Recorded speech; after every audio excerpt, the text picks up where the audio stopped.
கிறிஸ்துவுக்குள் பிரியமானவர்களே, கர்த்தராகிய இயேசு கிறிஸ்துவின் நாமத்தினால் உங்கள் அனைவருக்கும் என் அன்பின் வாழ்த்துதலை தெரியப்படுத்துகிறேன். இன்று கர்த்தர் உங்களுக்காக கொடுக்கும் அற்புதமான அதிசயமான வசனம் என்ன என்பதை குறித்து நம்ம தியானிக்க போகிறோம். ஏசாயா 40வது அதிகாரம் 31வது வசனம். ஏசாயா 40வது அதிகாரம் 31வது வசனம்.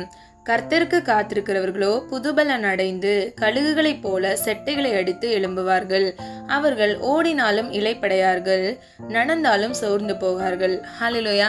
பிரியமானவர்களே, இந்த வசனத்தை நீங்க பார்த்தீங்க அப்படின்னா இதில் 4 காரியங்கள் சொல்லப்பட்டிருக்கிறது. முதலாவது, கர்த்தருக்கு காத்திருக்கிறவர்கள் புதுபலன் அடைவார்கள். இரண்டாவது, அவர்கள் கழுகுகளைப் போல செட்டைகளை எடுத்து எழும்புவார்கள். மூன்றாவது காரியம், அவர்கள் இந்த உலக வாழ்க்கையில் ஓடினாலும் இளைப்படைய மாட்டார்கள். நான்காவது, இந்த உலக வாழ்க்கையில் அவர்கள் நடக்கும் பொழுது அவர்கள் சோர்ந்து போக மாட்டார்கள். ஹல்லேலூயா. பிரியமானவர்களே, இன்னைக்கு யாராவது இந்த காணொலியை கேட்டுக்கொண்டிருக்கிறவங்க சோர்ந்து போயிருக்கிறீங்களா? பலன் இல்லாம இருக்கிறீங்களா? கர்த்தர் உங்ககிட்ட பேசி கொண்டிருக்கிறாரு. ஏசாயா 40வது அதிகாரம் 29வது வசனம். சோர்ந்து போகிறவனுக்கு அவர் பலன் கொடுத்து சத்துவம் இல்லாதவனுக்கு சத்துவத்தை பெருக பண்ணுகிறார். ஹல்லேலூயா. பிரியமானவர்களே, நீங்க கவலைப்படாதீங்க. உங்களுடைய வாழ்க்கையில் இருக்கிற சோர்வு கூட கர்த்தர் பலன் கொடுக்கறது நிமித்தமாக அது பெருக பண்ணுகிறவராய் இருக்கிறாரு. அது மாத்திரமல்ல, இரண்டாவது பாருங்க, சத்துவம் இல்லாதவனுக்கு சத்துவம் கொடுக்கிறார். ஹல்லேலூயா. அப்போ நம்ம கிட்ட ஒருவேளை நம்ம ஜென்ம சுபாவத்துல இல்லைன்னா நம்மளோட சுய பலத்தினால நமக்கு ஒரு பலன் இல்லாம இருக்கலாம். ஆனா நீங்க கர்த்தரோட சமூகத்துல நீங்க காத்திருக்கும் பொழுது உங்களுடைய வாழ்க்கையில நிச்சயமாய் ஒரு புது பலன் உண்டாகும். விசுவாசிக்கிறீங்களா? ஆமீன் சொல்லி பெற்றுக்கொள்ளுங்க. பிரியமானவர்களே, நம்ம வேதத்தின்படி 2 விதமாக நம்ம எப்படி கர்த்தருடைய சமூகத்தில் காத்திருப்பது என்பதை குறித்து நம்ம பார்க்க போகிறோம். 31வது சங்கீதம் 24வது வசனம். கர்த்தருக்கு காத்திருக்கிறவர்களே, நீங்கள் எல்லாரும் திடமனதாய் இருங்கள், அவர் உங்கள் இருதயத்தை ஸ்திரப்படுத்துவார். ஹல்லேலூயா. நீங்க எப்படி காத்திருக்கணும் அப்படின்னா திடமனதாய் காத்திருக்க வேண்டும். அது மாத்திரமல்ல, உங்கள் இருதயத்தை நீங்கள் ஸ்திரப்படுத்திக் கொள்ள வேண்டும். ஸ்திரப்படுத்தி என்றால் உங்களை பலப்படுத்துவார். கர்த்தர் உங்களை நம்பிக்கையாக காத்திருக்க வேண்டும் என்று இன்று காலை வேளையில உங்ககிட்ட சொல்றாரு. இரண்டாவது காரியம் பாருங்க, புலம்பல் 3வது அதிகாரம் 25வது வசனம். தமக்கு காத்திருக்கிறவர்களுக்கும் தம்மை தேடுகிற ஆத்மாவுக்கும் கர்த்தர் நல்லவர். ஹல்லேலூயா. பிரியமானவர்களே, கர்த்தர் தம்முடைய சமூகத்துல காத்திருக்கிற நம்ம ஒவ்வொருவருக்கும் அவர் நல்லவராக இருக்கிறார். அவரை தேடுகிற ஆத்மாவுக்கு அவர் நல்லவராகவே இருக்கிறார். ஹல்லேலூயா. இன்னைக்கு அவருடைய அன்பை நம்ம ருசிப்பதற்கு, அவர் நல்லவராகவே நம்முடைய வாழ்க்கையில இன்றும் இருக்கிறதற்கு நம்ம நன்றி செலுத்துவோமா? ஹல்லேலூயா. உபாகமம் 34வது அதிகாரம் 7வது வசனம். மோசே மரிக்கிற போது 120 வயதாயிருந்தான். அவன் பலன் குறையவும் இல்லை. பிரியமானவர்கள், நம்ம காத்திருந்து ஒரு புது பலன் நம்ம பெற்றுக்கொள்ளும் பொழுது அந்த பலன் நம்மை விட்டு ஒரு நாளும் போகாது. இந்த வசனத்தின்படி பார்த்தீங்க அப்படின்னா மோசே மரிக்கும் போது கூட அவருடைய பலன் குறையவில்லை. அப்போ நீங்க வேதத்தின்படி பார்த்தீங்க அப்படின்னா மோசே கர்த்தரோடு நடந்தாரு, கர்த்தருடைய வார்த்தைக்கு கீழ்ப்படிந்தாரு. அது மாத்திரமல்ல, 40 நாள் சீனாய் மலையில் கர்த்தரோடு தனித்திருந்தாரு.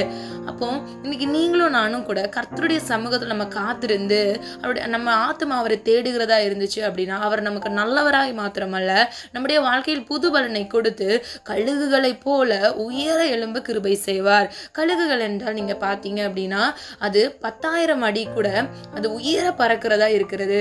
அது உயர அந்த 10,000 அடி ரீச் பண்ணும்போது கூட அது குறைந்த ஆற்றல உபயோகிக்குதுன்னு சொல்லிட்டு நம்ம பார்க்கிறோம். பிரியமானவர்களே, நம்ம புது பலன் அடைகிறது மாத்திரமல்ல, நம்முடைய கொஞ்சம் பலத்திலேயே நம்மளை கர்த்தர் உயர்த்துகிறவரா இருக்கிறாரு. அவருடைய மிகுதியான பலத்துல, அவருடைய மிகுந்த சத்துவத்துல நம்மை நிரப்புகிறவரா இருக்கிறாரு. அப்ப இன்னைக்கு நம்ம என்ன பண்ணணும்? அவருடைய சமூகத்தை இந்த காலை வேளையில நம்ம காத்திருக்க வேண்டும் என்று கர்த்தர் உங்களிடமும் என்னிடமும் பேசி கொண்டிருக்கிறார். ஹல்லேலூயா. இந்த உலக வாழ்க்கையில நீங்க ஓடினாலும் நீங்க இளைப்படைய மாட்டீங்க. நம்முடைய வாழ்க்கை விசுவாச ஓட்டம் தான். அந்த ஓட்டத்தை நம்ம எப்படி ஓடி முடிக்கணும் அப்படின்னு சொல்லி நம்ம வேதத்தின்படி ஒரு வசனத்தை நம்ம பார்க்கலாம். 2 தீமோத்தேயு 4வது அதிகாரம் 7வது வசனம். நல்ல போராட்டத்தை போராடினேன், ஓட்டத்தை முடித்தேன், விசுவாசத்தை காத்துக்கொண்டேன். ஹல்லேலூயா. பிரியமானவர்களே, நம்முடைய இந்த விசுவாச ஓட்டத்தை நம்ம ஓடி முடிக்கணும் அப்படின்னா நம்ம நல்ல போராட்டத்தை, இந்த சாத்ருவானவன் கொண்டு வருகிற எல்லா போராட்டங்களிலிருந்து நம்ம மேற்கொண்டு நம்ம விடுதலை பெற நாம் நல்ல போராட்டத்தை போராடுகிறவர்களா இருக்க வேண்டும். நம்ம இந்த ஓட்டத்தை நம்ம எப்படி ஓடி முடிக்கலாம் அப்படின்னு நீங்க என்கிட்ட கேட்டீங்கன்னா நம்ம விசுவாசத்தை காத்துக்கொண்டு. அப்போ ஒரு மனுஷனுக்குள்ள விசுவாசம் இருந்தா மாத்திரம்தான் அவன் இந்த உலக வாழ்க்கையில வரக்கூடிய காரியங்களில் உள்ள போராட்டங்கள் எல்லாம் மேற்கொள்ள முடியும். அவனால் சோர்ந்து போகாமல் அவனை தற்காத்து கொள்ள முடியும். இன்னைக்கு நீங்களும் நானும் என்ன பண்ணணும்? விசுவாசத்தை நம்ம காத்துக்கொண்டு நம்ம இந்த ஓட்டத்தை ஓடி முடிக்க வேண்டும். நம்ம சோர்ந்து போகக்கூடாது. கர்த்தருடைய சமூகத்தில் இருந்து நம்ம புதுபலன் பெற்றுக்கொள்ள வேண்டும். கர்த்தராகிய தேவன் தாமே உங்களுடைய வாழ்க்கையில புதுபலன் கொடுத்து உங்களை ஆசீர்வதிப்பாராக. நம்ம எல்லாரும் ஒரு மனதா ஜெபிக்கலாமா? அன்பின் பிதாவே அப்பா, எங்கள் ஒவ்வொருவரையும் அது கருத்துக்கள் ஒப்பு கொடுத்து ஜெபிக்கிறேன் தகப்பன். இந்த காலை வேலைக்காக உமக்கு நன்றியோடு துதிக்கிறேன், ஸ்தோத்திரிக்கிறேன் அப்பா. இன்றும் ஆண்டவரே அப்பா, கர்த்தர் நீர் எங்களுக்கு நல்லவராகவே இருக்கிறீர், அதற்காக நன்றி. அது மாத்திரமல்ல ஆண்டவரே, கர்த்தர் எங்களுக்கு கொடுத்த இந்த வார்த்தைக்கு நன்றி ஆண்டவரே. உங்களுடைய சமூகத்துல நாங்கள் காத்திருந்து ஆண்டவரே அப்பா, இந்த ஆவிக்குரிய வாழ்க்கையில் இந்த உலக போராட்டங்கள்ல அப்பா ஆண்டவரே சோர்வடையாமல் ஆண்டவரே உமக்காக எழும்பி பிரகாசிக்க இயேசுவின் நாமத்துல எங்களுக்கு ஒரு கிருபை செய்யுங்க தகப்பனே. எத்தனையோ தேவைகளோடு இந்த காணொலியை பார்த்து கொண்டு இருக்கலாம்ப்பா.